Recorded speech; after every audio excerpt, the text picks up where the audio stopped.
बिस्मिल्लाहिर्रहमानिर्रहीम। किसी बुज़ुर्ग से सवाल किया गया कि तसव्वुफ़ की हकीकत क्या है।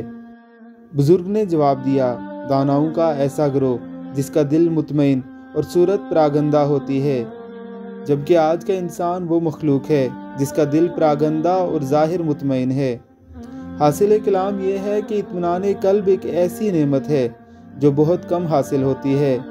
लाखों ख़जानों का मालिक होकर भी इंसान इत्मीनान क़ल्ब से महरूम रहता है और एक मुफलिस इससे माला माल होता है।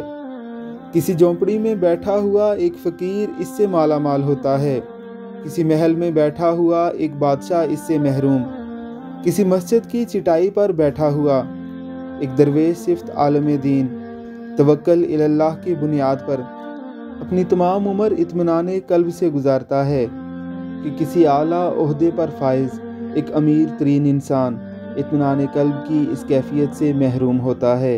अल्लाह रब्बुल इज़्ज़त की ज़ात हमें समझने की तौफ़ीक़ अता फ़रमाए। आमीन सुम आमीन।